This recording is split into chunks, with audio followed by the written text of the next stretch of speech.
Hola, ¿qué tal? Continuamos con el estudio de la carta de Pedro. Nos quedamos en el capítulo 4.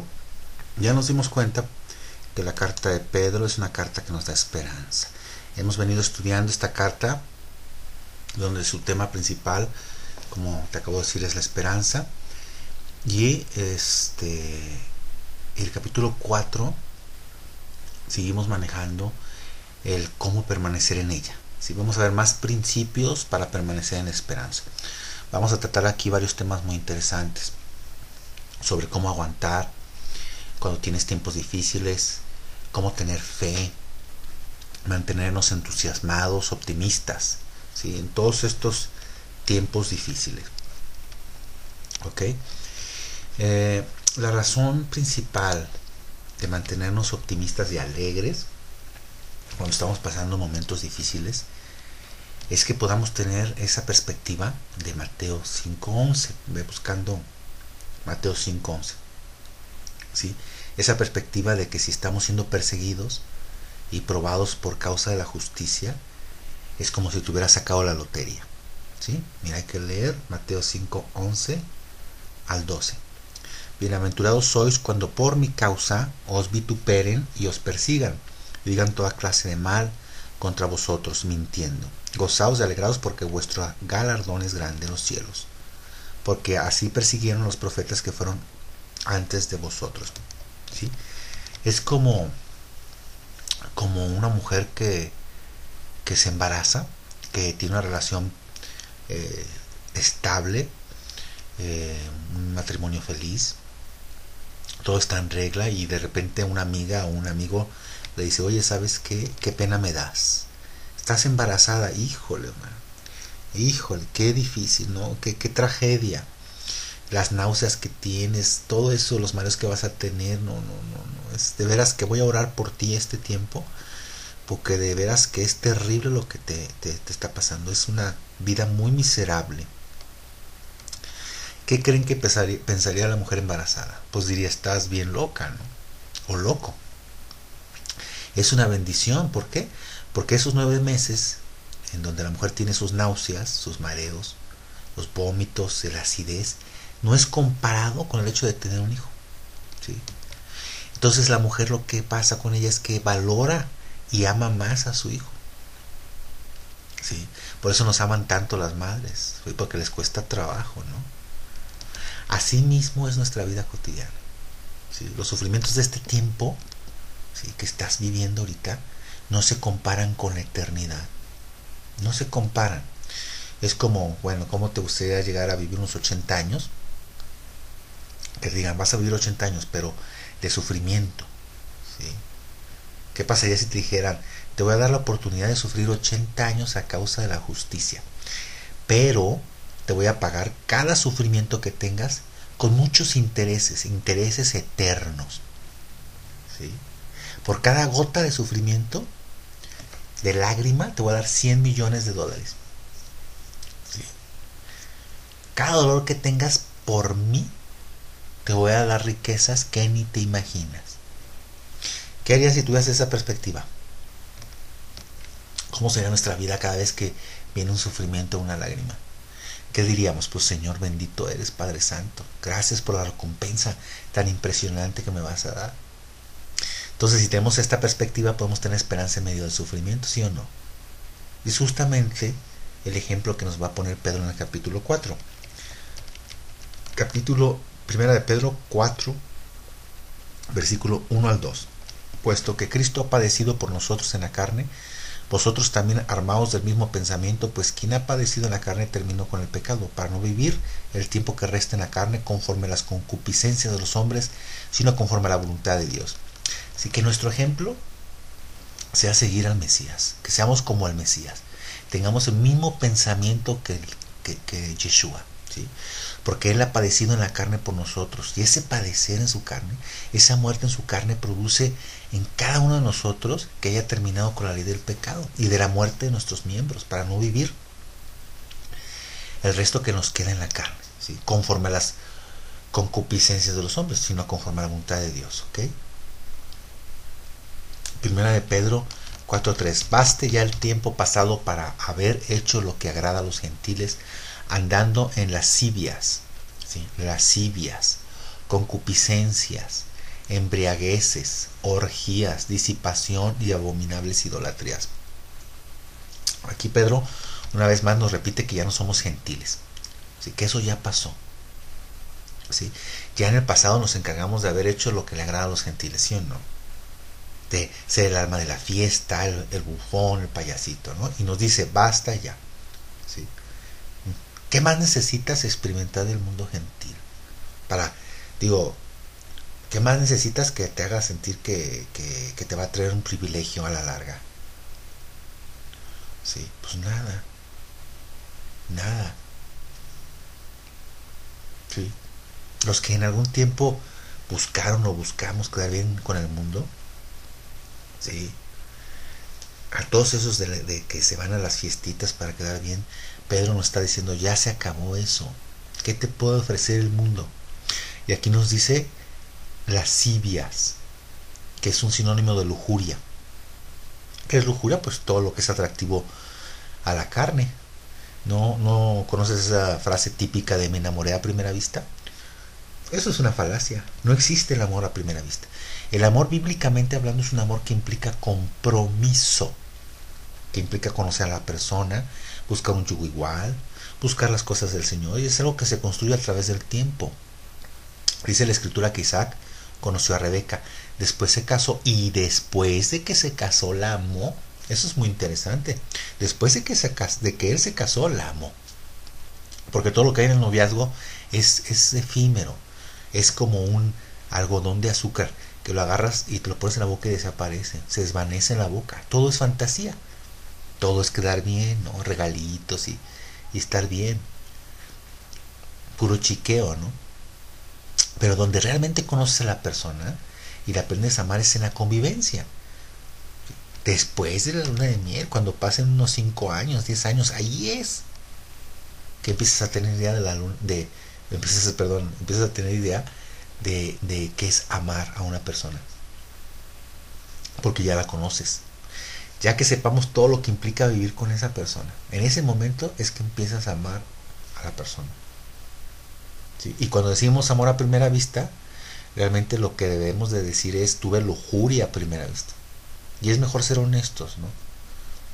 No que digamos que es amor. No, no es amor, no existe eso. Nada tiene que ver con eso. Viene la palabra disipación, que es libertinaje, es desorden, incontinencia, desenfreno. Vive las sensaciones, no tengas límites, no te limites, ¿no? Y es increíble que algunos estudios psicológicos, y son actuales, ¿sí? Para tratar a unas personas que tienen sentido de culpabilidad, lo que busca el psicólogo es quitarles a esas personas todo el sentido de culpa. Y les dicen, ¿por qué te sientes culpable? ¿Sí? Y por acá no, porque siento que he fallado en esto y en otro, ¿sí? ¿Y qué dice la Escritura? Que Dios ha puesto sus leyes en nuestros corazones. Y aunque no conozcamos del Señor y nunca hayamos leído la Biblia, Dios nos ha dado una cierta intuición y una conciencia para saber lo que le agrada o no. Entonces, estos tratamientos que usan actualmente tratan de cauterizar esta conciencia, ¿no? Luego te dicen, ¿quién te ha dicho eso? ¿Sí? ¿Quién te ha dicho que te tienes que sentir culpable de eso? Eso está mal. Y eso te lo dice la sociedad mojigata, ¿verdad? Y la sociedad tradicional. ¿Sí? Quita todos esos conceptos de tu mente y todos esos sentimientos de culpa. De hecho, hay unos estudios pseudocientíficos que tratan de encontrar en qué parte del cerebro está esa conciencia. Eso que nos hace sentir mal, para tratar de inhibir ese sentimiento de culpa. Ya no, para que ya no sientas culpabilidad. Y luego dicen, sería un mundo mucho mejor si la gente no se sintiera culpable. ¿Te puedes imaginar?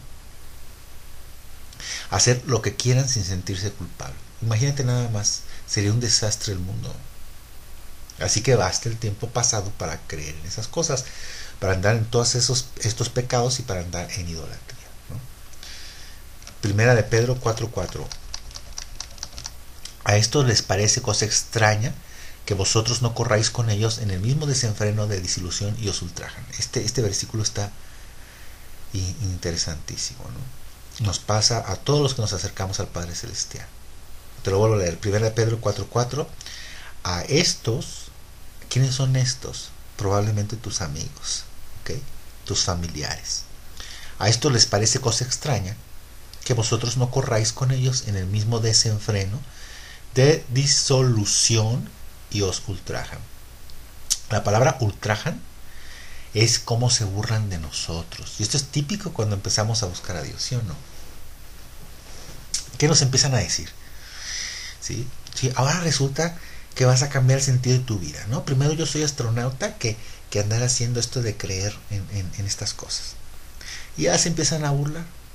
Luego te ponen apodos, ¿no? El aleluyo, el fanático, esta palabra de fanático, ¿no? Que si el santo.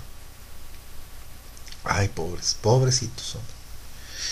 Ojalá puedas compartir todos los estudios, ¿sí? Porque nuestros hermanos andan muy perdidos, nuestros hermanos cristianos en general, nuestros hermanos católicos.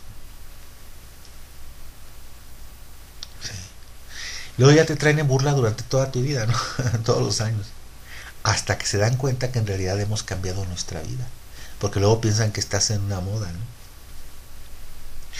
Y ellos piensan que nosotros estamos esclavizados y que los libres son ellos, ¿no? O sea, todo al revés. Como que la libertad es hacer lo que está mal. Eso es ser libertad. ¿Sí? Y es lo opuesto. La libertad es precisamente lo opuesto. ¿Sí? Libertad es la capacidad de poder decir no a mis impulsos. Precisamente tener límites es lo que te da libertad. El no tener límites te hace esclavo del pecado. Y es lo que te dice este versículo, que a esta gente le parece cosa extraña. Sí, y vaya que le parece cosa extraña, porque el mundo actual en que vivimos, como te repito, si se dan cuenta, las cosas están al revés. A quien le aplauden y son populares son los que andan en borrachos, que andan en pecado, mano. Quien no anda en estas cosas es el extraño, el rarito, ¿no? Ya no quieren juntarse contigo porque les pareces raro o extraño. Porque no andas en fiestas, no tomas, no te emborrachas. No hablamos como los demás, o sea, somos raros, somos raritos, ¿se dan cuenta? ¿Cómo cambiaron las cosas? ¿Quién se encargaría de todo esto? ¿No? Debería ser al revés, los extraños deberían ser los que se están destruyendo, los que se están acabando la vida. Es ilógico que una persona, sabiendo todo lo que nos muestran en televisión de enfermedades, el potencial de enfermedades por tener relaciones sexuales, no les importa y andan metiéndose con uno y con otro sin tener ningún tipo de compromiso. No tienen ningún pacto, ni están casados ni nada. O sea, eso es rarísimo. Tan sencillo como lo comparo como ponerse una pistola y jugar a la ruleta rusa. Sí. Hubo por ahí un póster que hacían una promoción que decía que si estás teniendo relaciones con una persona y esta persona con 4 más y esas con 4 más, y así se va haciendo una progresión, las posibilidades de que tengas SIDA son millonarias. O sea, es muy probable que lo adquieras en base a estas estadísticas. Por mucho que te cuides, ¿sí? No hay manera de cuidarse. Eso por un lado. Por otro lado, el que tiene algún tipo de adicción a alguna sustancia, por ejemplo, a las drogas, al alcohol y todo eso, esa gente está destruyendo su cuerpo. Entonces quiere decir que estas personas están diciendo: me quiero quemar algunas neuronas, me voy a hacer daño, voy a tener un momento de escape y gozo, pero mañana, ¿qué va a pasar? Esas personas se sienten como basura, se sienten de lo peor. Y luego pasan ahí unos comerciales de gente, de jóvenes bebiendo cerveza, ¿no? Y bebidas, pasándosela muy padre. Wow, todo esto está increíble, está wow, súper. Pero ¿por qué no sacan la escena del siguiente día, en la mañana? Con una cara de borrachos, ¿no? Con cara de crudos, con vómito en el piso, la habitación hecha un desastre, la cabeza que les va a estallar. A ver, ¿por qué no pasan lo que pasa después de la fiesta? En los anuncios. ¿Ah? ¿Cuántas personas dicen, oye, no, aborrezco fumar, no me gusta fumar, pero no puedo dejarlo? Quiero dejarlo, pero no puedo. ¿Sí? Entonces lo interesante e increíble de esto es que se toma como normal, porque todo el mundo lo hace. Lo extraño es que no lo hagas. Lo extraño es que algún joven diga, yo quiero entregarle mi vida al Señor, mi sexualidad al Señor. Quiero mantenerme puro para mi esposo. Quiero mantenerme puro para mi esposa. Eso es rarísimo, ¿no? Es extraño. Sí, como si fuéramos ajenos a este mundo. De otro planeta. ¿Sí? Lo extraño es que estés en una fiesta y todos te ofrezcan y tú digas, no, gracias, estoy muy contento así, yo no necesito de alcohol para mantenerme feliz, o de droga. Puedo estar más feliz que tú y alegrarme más que tú sin esas cochinadas. Eso es lo que les parece extraño y raro. ¿Pero por qué? Porque el mundo está al revés. A lo bueno se le llama malo y a lo malo bueno. A las tinieblas se le llama luz y a la luz oscuridad. Todo está al revés. Ahora mira lo que dice Pedro, 1 Pedro 4:5. Pero ellos darán cuenta al que está preparado para juzgar a los vivos y a los muertos. Cuando se estén burlando de nosotros, cuando se estén burlando de ti, cuando te pongan apodos, nos pongan apodos y nos llamen fanáticos, sí. Lo que tenemos que hacer es decir, el que ríe el último ríe mejor. Así de sencillo. Así de sencillo. Vete a Lucas 6:25. Ay de vosotros los que ahora estáis saciados, porque tendréis hambre.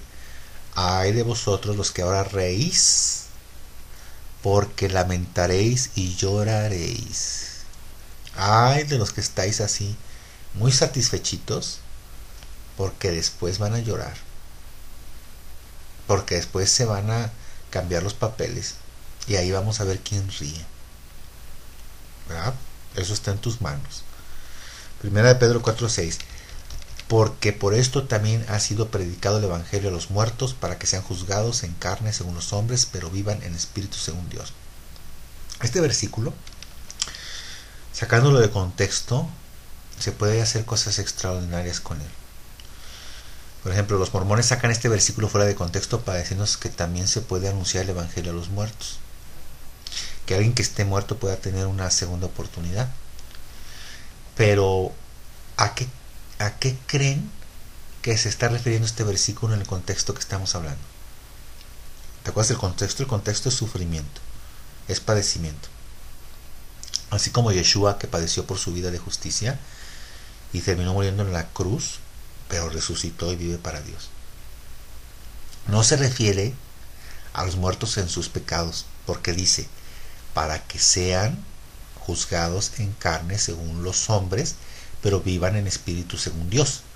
¿Sí? Esto está diciendo que estas personas muertas viven en sus espíritus según Dios. Estamos hablando de mártires, de gente que ha padecido, que se han burlado de ellos, ¿sí? Los que han ultrajado, han sido perseguidos a causa de su fe. Lo que les dio esperanza a ellos fue que estaban dispuestos a ser juzgados por los hombres. Aquellos que murieron por su fe, padecieron y murieron, ¿sí? Se les predicó el evangelio y los hombres los juzgaron como, ¿sabes que estos están locos? ¿Sí? Los juzgaron delante de los hombres. ¿Sí? En cuanto a la carne, son personas que su vida no tiene sentido, están muertos, ¿sí? Pero con respecto a Dios, viven en espíritu según el Padre Celestial. ¿Sí? Se les predicó el evangelio a los que están ya muertos, pero que murieron con una esperanza de una recompensa de la justicia, de la recompensa que viene del Padre Celestial. Se les predicó el evangelio a ellos. No tiene propósito su vida. Es una cosa extraña. Pero todos los que murieron en su fe Dios los ve vivos. ¿Sí? A nosotros, la gente con la que andábamos en nuestro pasado en el mundo, ahora, actualmente nos ve como que estamos muertos. Ya algunos ni nos hablan, nos ignoran. Para que pues no les comentes nada, ¿no? Y muchas veces hasta nuestros familiares. Estamos como muertos para ellos. ¿Sí? Entonces la gente que no conoce a Dios, de acuerdo a su perspectiva, nos juzga como que estamos muertos. Según ellos, pero según Dios, nosotros estamos vivos entre los muertos. Y para pues nosotros es más importante lo que piensa Dios que lo que piensan los hombres, ¿sí o no? Según Dios estamos vivos entre los muertos. ¿Ok? Por eso dice la Escritura en Romanos 6, 12 al 13.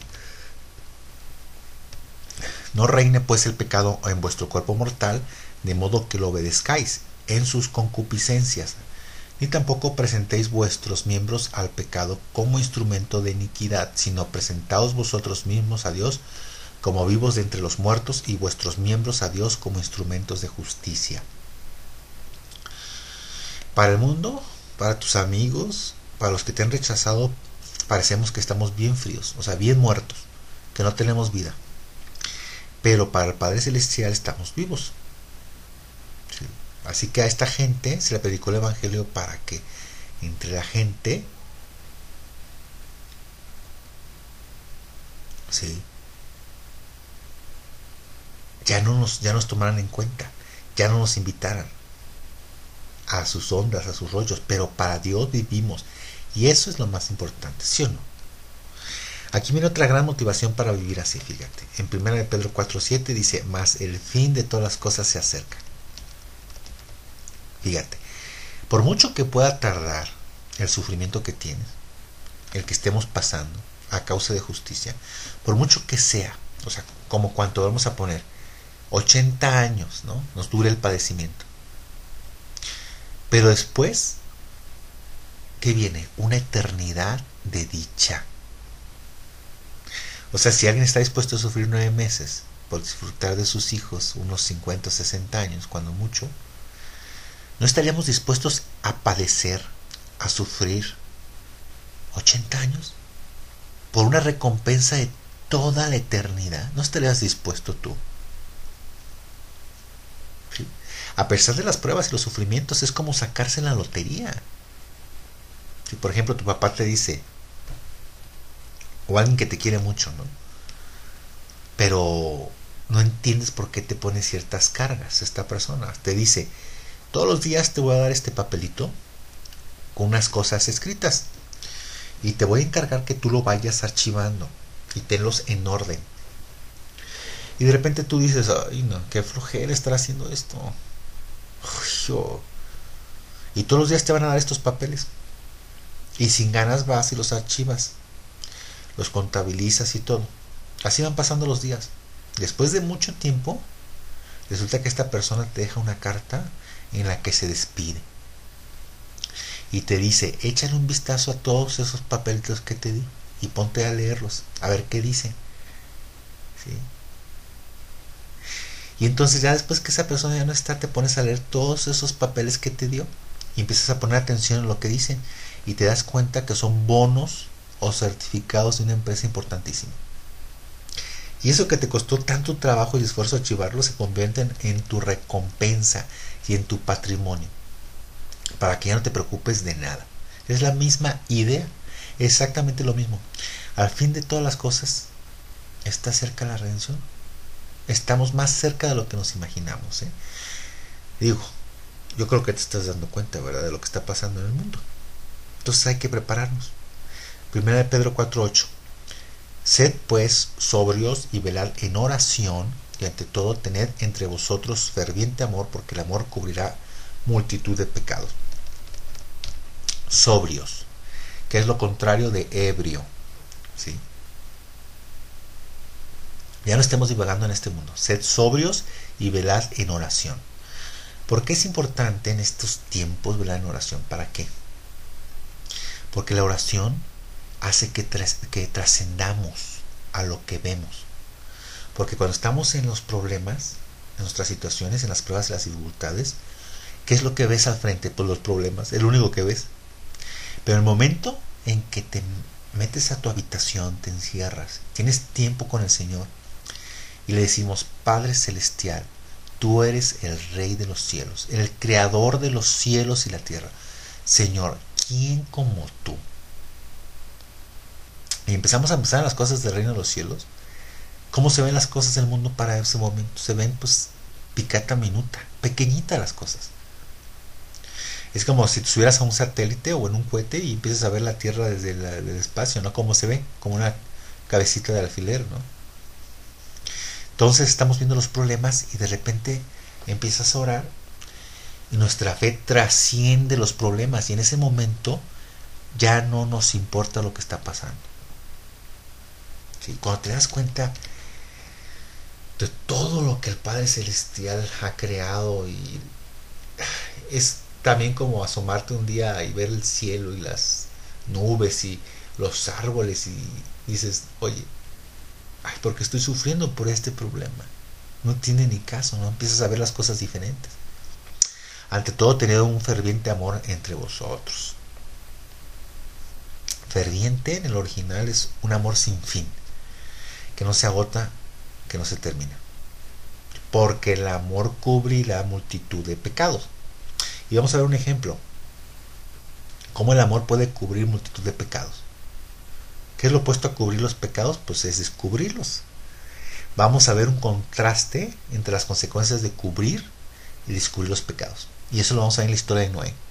¿Sí? Una vez que pasó el diluvio, cuando reposó el arca. Y eso lo vemos en Génesis 9, 18 al 21. Y los hijos de Noé que salieron del arca fueron Sem, Cam y Jafet.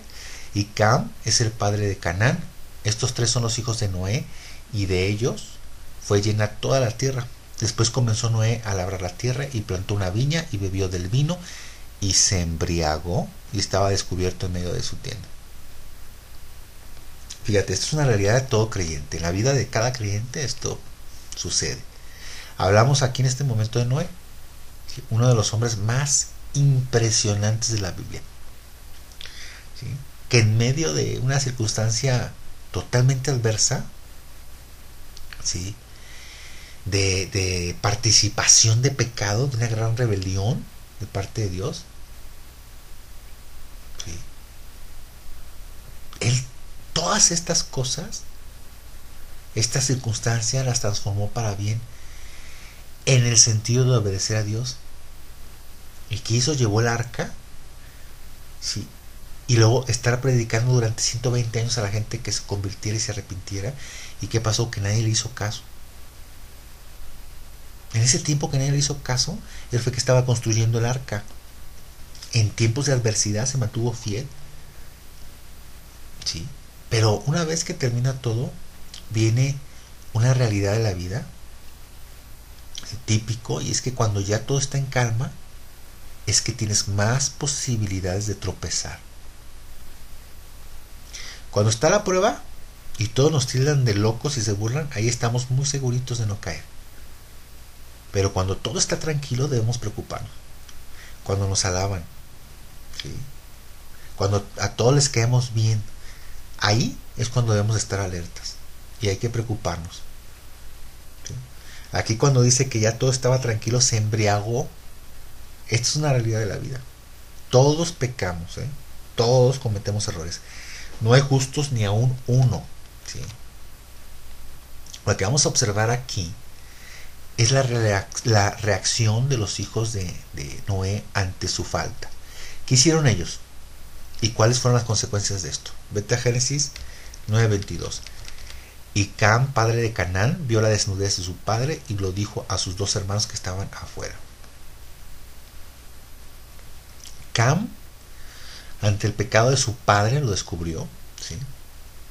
Sus otros dos hermanos no lo vieron. Quien lo vio fue él. Y hay un comentarista muy prestigioso de la Biblia, dice que no nada más lo vio, sino que tuvo relaciones con él, que lo tomó borracho. Eso lo deduce en base al texto en hebreo, cuando dice que Noé reaccionó, ¿sí? La manera en que reaccionó, ¿sí? Y vio lo que su hijo le había hecho. De allí deducen que no nada más lo vio, sino que sucedió algo más. ¿Sí? Después de Cam, el pecado principal de todos los cananeos, descendientes de Cam, fue la sodomía, la inmoralidad sexual, etc. Y esta fue una de las causas por la que los cananeos fueron expulsados de la tierra. Entonces pudo haber sido eso, ¿eh? Es una gran posibilidad. La cuestión es que Cam descubrió el pecado de su papá y fue y le dijo a los demás. ¿Por qué tenemos esa tendencia natural de descubrir el pecado de los demás? ¿Por qué cuando vemos a alguien que comete pecado, nuestra tendencia es ir a platicarle a los demás?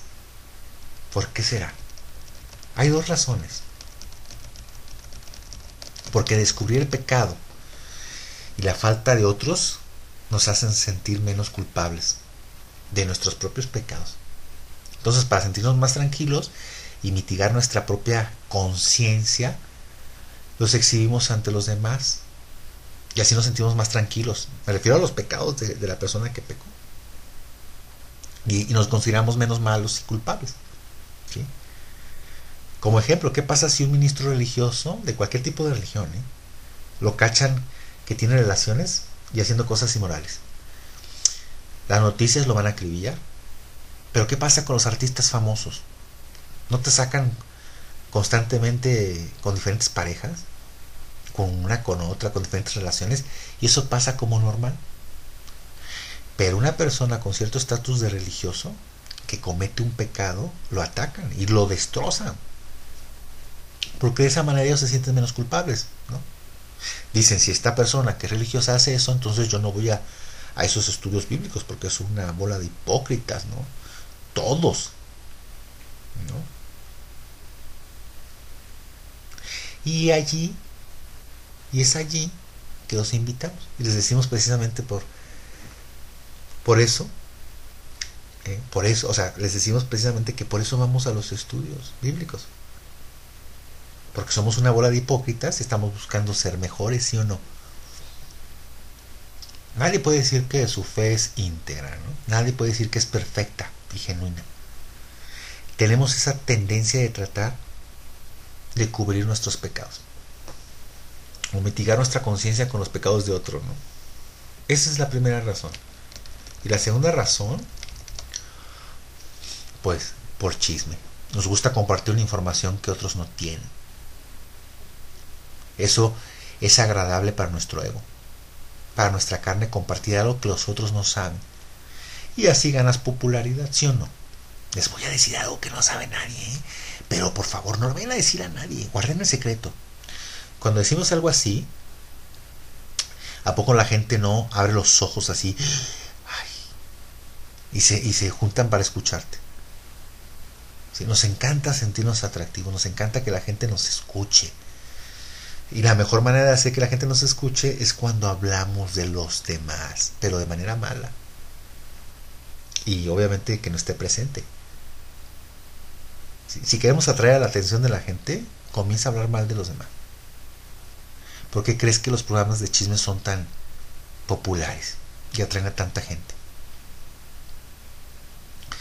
Dice la escritura que escuchar un chisme es como comer un bocadillo de gourmet. Entonces, al decir un chisme o hablar mal de alguien, estás siendo atractivo y subiendo tu fama. Ahora, ¿qué piensas cuando alguien siempre te está chismeando mal de los demás? Probablemente en el momento te capta la atención, pero después, ¿qué piensas? Dios me libre de que esta persona se entere de algo de mí, ¿no? Porque es una persona chismosa, ¿sí? Aunque aparentemente gana tu atención, ¿no? O sea, al principio. Pero al mismo tiempo obtiene adversión de los demás. Cada vez la gente se empieza a alejar más de esa persona, le cuenta menos cosas, se apartan de ellos. Porque si habla mal de otros, ten seguro que va a hablar mal de ti también, cuando no estés. Entonces, cada vez que vayamos a decir algo, tienes que cuidarte de lo que vas a decir. Tienes que examinar tus palabras. Sí. Entonces es el chisme. ¿Sí? Aquí vemos el caso de Cam, que lo vio y lo descubrió. Este es el segundo caso. Génesis 9:23. Entonces Sem y Jafet tomaron la ropa y la pusieron sobre sus propios hombros, y andando hacia atrás cubrieron la desnudez de su padre, teniendo vuelto sus rostros, y así no vieron la desnudez de su padre. Sem y Jafet cubrieron la falta de su padre con amor. ¿Por qué? Porque lo hicieron de espaldas, porque no lo hicieron de frente y lo taparon. Entonces,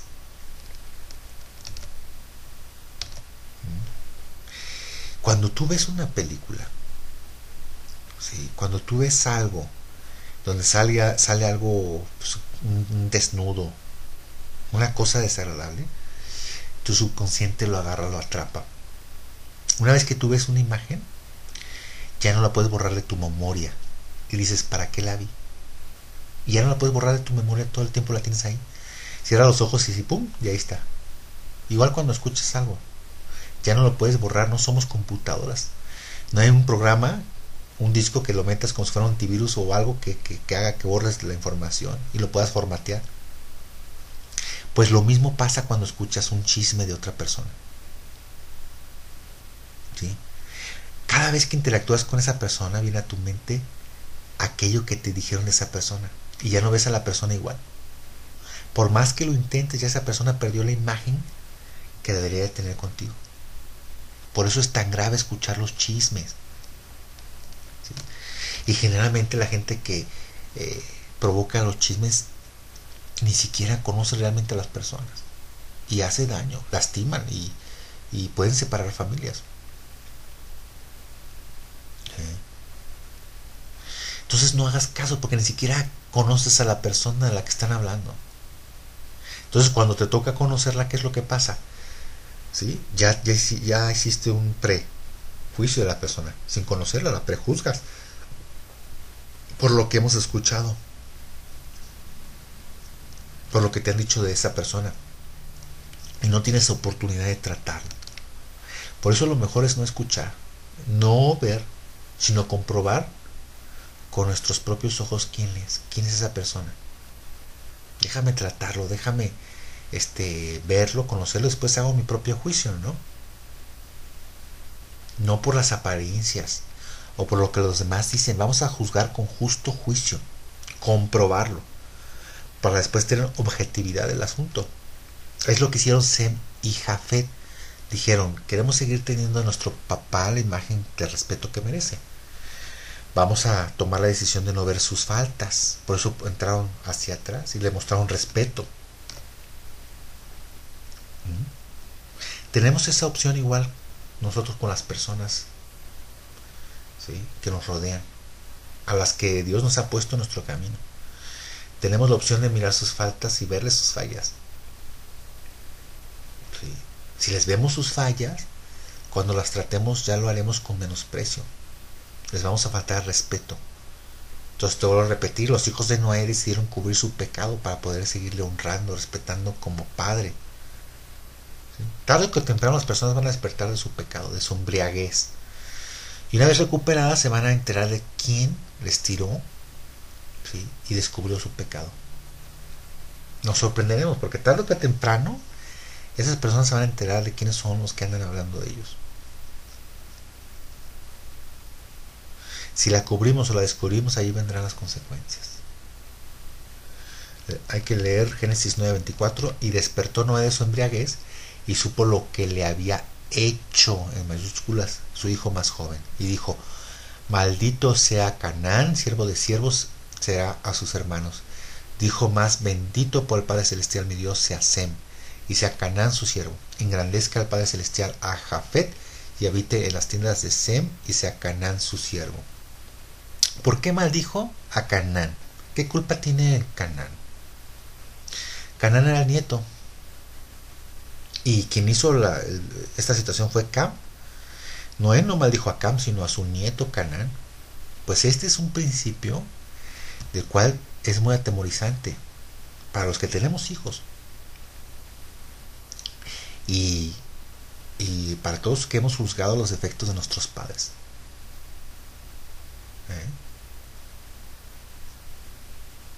Sí, porque luego A veces nos creemos muy buenos padres y juzgamos a nuestros padres, pero el Padre Celestial nos puede enseñar con nuestros hijos, ¿eh? Y lo que más odiamos o criticamos de nuestros padres es lo que nos va a seguir con nuestros hijos, para que el Padre Celestial nos humille y nos muestre que no somos mejores que ellos, que nuestros padres. Entonces tengamos cuidado, ¿sí? Cuando humillamos, juzgamos o criticamos a nuestros padres, hay dos formas en que nos va a tratar el Padre Celestial. El primero es que nuestros hijos van a tener la misma falta de respeto que nosotros tuvimos con nuestros padres. O que vamos a ser totalmente infructuosos por la misma adversión que tenemos a nuestros padres. A lo mejor decidimos nunca ser padres.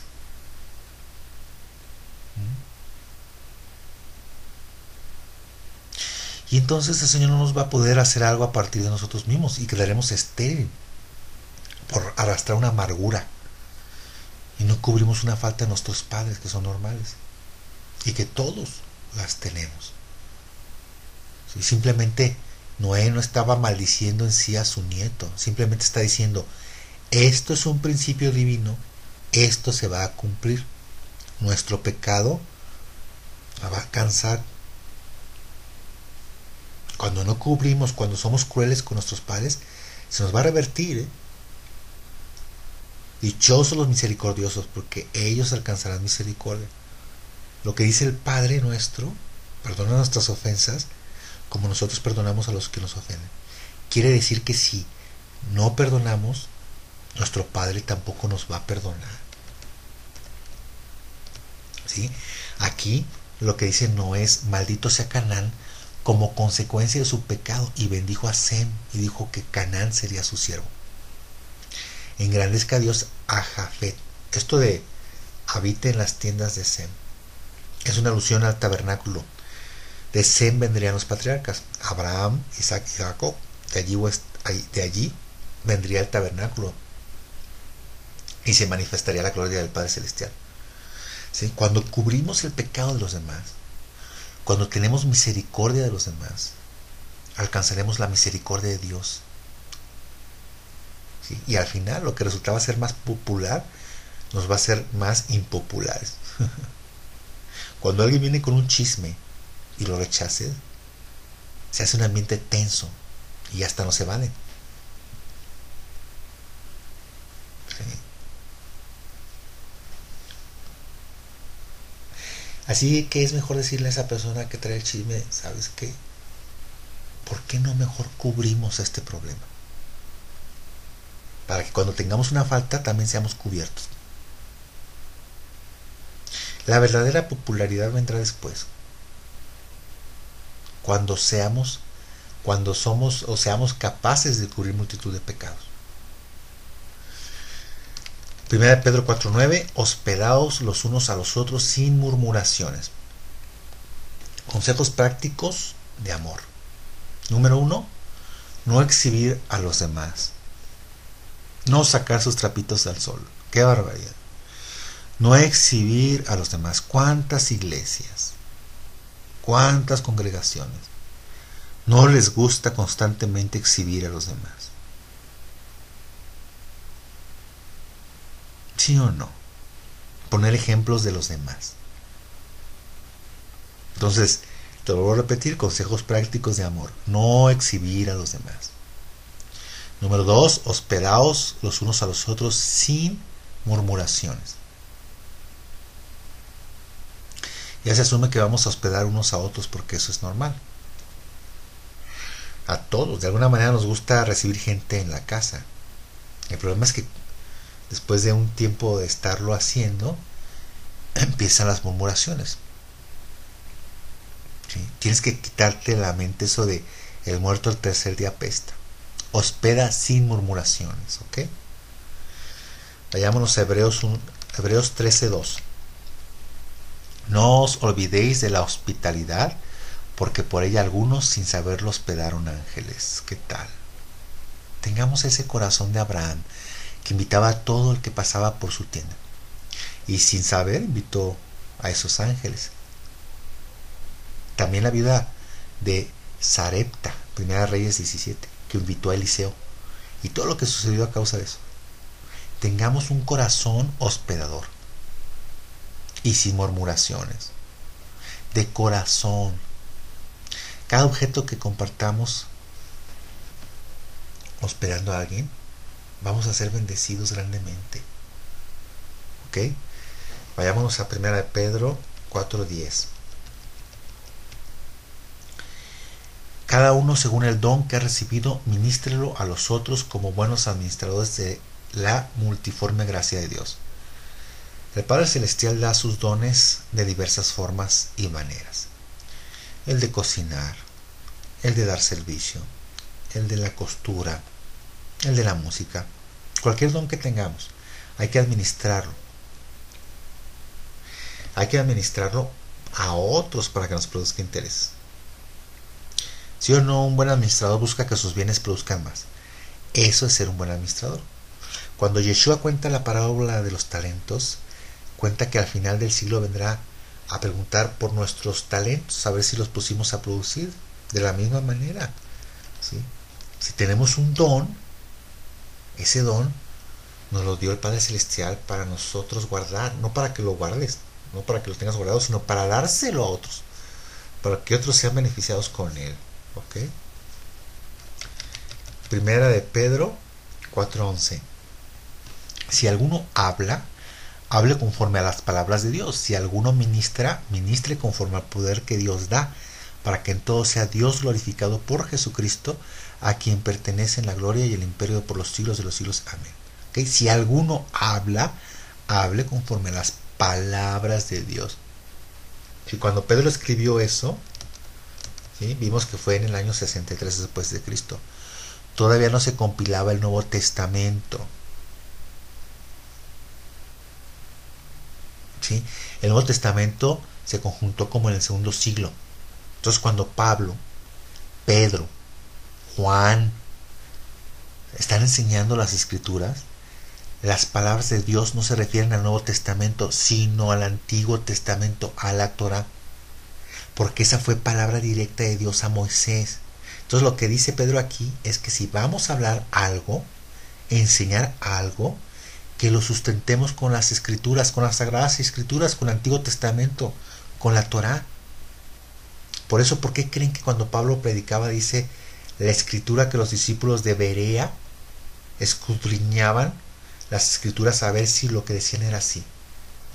Porque ni Pablo, ni Pedro, ni siquiera el Mesías podía llegar y decir, ¿qué creen? Ya lo del Antiguo Testamento ya no se va a realizar. Ahora viene otra cosa. ¿Sabes qué pasaría? Pues lo apedreaban. Porque el Padre Celestial no se puede contradecir. Dios no cambia. Dios es el mismo ayer, hoy y siempre. Dios no cambia y su palabra no cambia. Su mensaje es eterno. Entonces, si vamos a enseñar algo, más vale que lo sustentemos con las Escrituras. ¿Sí? ¿De dónde salen las mayorías de las doctrinas que hacen que haya tantas denominaciones? ¿De dónde creen que salen? Pues de agarrar versículos aislados en su generalidad del Nuevo Testamento. Si checamos los dogmas de estas congregaciones cristianas, nos vamos a dar cuenta que son en base a versículos del Nuevo Testamento, todos sacados de contexto. ¿Qué pasaría si todos volviéramos a sustentar todo en el Antiguo Testamento? Pues se acabarían las denominaciones. Todos estaríamos plantados en el fundamento. Así que dice, si alguien enseña, enseñe conforme a las palabras de Dios. Si alguno ministre, ministre conforme al poder que Dios da. ¿Sí? ¿Sí? Recuerda que la ropa de los sacerdotes que servían en el templo tenían que ser de lino para que no sudaran, para que se mantuvieran en calma y tranquilos. ¿Sí? Para que todo lo que hicieran fuera confiando en Dios. ¿Sí? En espera de que Dios sea el que obre y no en sus fuerzas. Entonces dice, si le vas a servir a Dios, no lo hagas en tus fuerzas, no sudes, no te apresures, no es en nuestras fuerzas, ¿sí? Porque en nuestras fuerzas las gentes no van a alabar, no van a alabar de manera correcta, nos van a alabar a nosotros, porque nos estamos esforzando. Pero en cambio, si nos ven con toda la calma del mundo y confiando en el Señor, entonces es a Él que le darán la gloria y no a nosotros. ¿Okay? Primera de Pedro 4:12. Amados, no os sorprendáis del fuego de prueba que os ha sobrevenido como si alguna cosa extraña os aconteciese, sino gozaos por cuanto sois participantes de los padecimientos de Cristo, para que también en la revelación de su gloria os gocéis con gran alegría. No se sorprendan del fuego de la prueba. ¿Sí? Porque generalmente se dice, y también en esa época se enseñaba, que cuando a alguien le iba mal es porque algún pecado o algo hizo en contra de Dios. Es una filosofía muy simplista. ¿Se acuerdan lo que le sucedió a Job? Sus amigos lo juzgaban diciendo que seguramente su pecado era muy grande. ¿Sí? Y le decían que se arrepintiera, ¿no? Una teología muy simple. Si estamos en pruebas, en pobreza, ¿sí? Es que alguna maldición o algún pecado hemos cometido, o que nuestros antepasados cometieron algún pecado y estamos malditos, o es por algo que hemos hecho. Entonces se predicaba este mensaje de culpabilidad. Luego te dicen, a los hijos de Dios les debe de ir bien, y a los que no buscan a Dios les debe ir mal. Es una teología muy simple y muy básica, muy absurda y muy lejos de la realidad. ¿Sí? Lo que vemos en las escrituras es que tanto a justos como injustos les va mal o les va bien. No hay un patrón. Por eso dice que no nos sorprendamos cuando venga una prueba. Como quien dice, ¿habré pecado? ¿Quién pecaría, yo o mis padres? Y empezamos a pensar, ¿sí? Como el pasaje cuando le preguntaron a Yeshua al ver el ciego, en Juan 9:2-3, ponte. Juan 9:2-3. Le preguntaron sus discípulos diciendo, Rabí, ¿quién pecó, este o sus padres, para que haya nacido ciego? Respondió Jesús, no es que pecó este ni sus padres, sino para que las obras de Dios se manifiesten en él. Job también fue un varón recto y perfecto, temeroso de Dios y apartado del mal. Le pasó lo que le pasó porque Dios tenía un plan divino de silenciar a Satanás y demostrarle que no era cierto lo que decía con respecto al hombre. ¿Sí? ¿Qué le decía? El hombre solo te sigue por lo que te puede sacar, ¿sí? Porque el ser humano es un mercenario, solo te sigue mientras le va bien, ¿sí? Pero en lo que le vaya mal y se enferme verás cómo te maldice. Y el Padre Celestial le quiso mostrar que no era así, que el hombre es digno de confianza. ¿Sí? Te voy a demostrar que las personas son capaces de amarme sin necesidad que yo les dé algo a cambio. ¿Sí?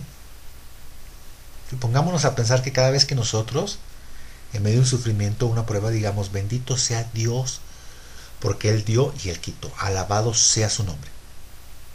¿Sí? Cada vez que hagamos eso, silenciamos a Satanás. Y el día que lleguemos a su presencia nos va a decir el Señor, bien, buen siervo fiel, porque silenciamos a Satanás. Le demostramos que no fue un error habernos creado, que no somos mercenarios ni interesados. Le demostramos que la fe funciona y que el ser humano es capaz de responder al amor de Dios. Así que no nos sorprendamos cuando llegue la prueba. Proverbios 24:16, porque 7 veces cae el justo y vuelve a levantarse, mas los impios caerán en el mal. Aquí a simple vista la coma pareciera que está mal puesta. Hay un comentario que leí de un rabino que dice que la coma está mal puesta en algunas traducciones, ¿sí? Que en realidad se debería traducir de la siguiente manera, porque 7 veces cae, coma, el justo vuelve a levantarse. ¿Sí? Ya cambió todo el sentido. ¿Sí? Esto quiere decir que cualquiera puede caer 7 veces, porque es necesario que en el mundo haya caídas, ¿no? Yeshua lo dijo, Mateo 18:7, ay del mudo por los tropiezos, porque es necesario que vengan tropiezos, pero hay de aquel hombre por quien viene el tropiezo. Entonces 7 veces cae. En esta vida hay muchas caídas, todo el mundo cae, ¿okay? Pero hay una diferencia entre el justo y el injusto. El injusto se queda en el suelo, pero el justo vuelve a levantarse. Gran diferencia, ¿no? El justo es aquel que es justificado, que tiene fe en Dios, esperanza en el Padre Celestial. El justo se vuelve a levantar. Como ejemplo, ¿sí? Entre un Bocho y un BMW, ¿no? En bajada, pues los dos te pueden llevar, ¿no? Van con el mismo impulso. En caída todos somos iguales. La diferencia está cuando se termina la bajada y empieza la subida. ¿Qué pasa con el bochito? Pues no le da el motor, ¿no? Para subirla, es una subida empinada. Sin embargo, el BMW se le cambia acá la palanca en cuarta y sale disparado en la subida, ¿no? Esa es la diferencia. El justo se levanta, pero el injusto se queda en el suelo. Así que cuando venga la prueba, dale gracias a Dios por ella, porque allí es la hora de demostrar si nuestra fe es genuina o es temporal o falsa. El mismo fuego que prueba el oro lo hace más puro, es el mismo fuego que destruye la paja y quema la paja. El fuego va a venir, eso es inevitable. La cuestión es saber para qué nos manda fuego el Señor. El Padre Celestial ya sabe cómo es nuestra fe, pero necesita que nosotros sepamos si nuestra fe es paja o es oro. Ahí es el momento de probarnos, ¿okay? A ver si es cierto que hemos aprendido. Todo eso está atesorado en nuestro corazón. Si resulta que se quemó todo y nos alejamos del Señor, ¿sí?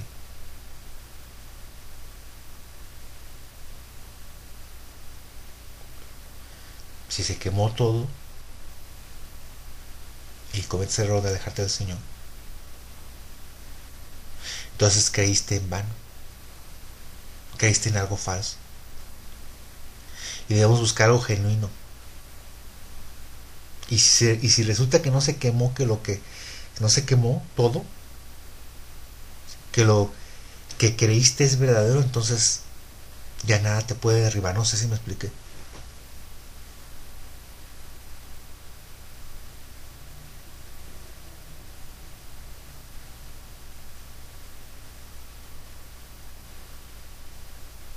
¿Sí? Gozaos por cuanto sois participantes de los padecimientos de Cristo, para que también en la revelación de su gloria os gocéis con gran alegría. Entonces pasamos por las pruebas, pero tu fe tiene que ser genuina y tienes que saber que vas a ser probado o estás siendo probado, justos e injustos. ¿Sí? Entonces termino aquí con este capítulo, primera parte. No terminamos con el capítulo 4, es la primera parte del capítulo 4. Con oración. Padre Celestial, te damos gracias porque nos permites transmitir tu mensaje, Adón. Permítenos conocer tu mensaje, tu palabra. Que sepamos, Padre Celestial, que vamos a ser probados. Que tanto justos como injustos somos probados. Pero la diferencia está en que los justos nos levantamos, Padre Celestial. Te suplico derrames tu bendito Espíritu Santo, tu Ruach Kodesh, sobre las personas que escuchen esta información. Permite que tu mensaje llegue, Padre Celestial, a los 4 ángulos de la tierra. Bendice a todas las personas que escuchan este mensaje. Te lo pedimos todo esto por los méritos y por el bendito nombre de tu Hijo Yeshua ben David. Amén.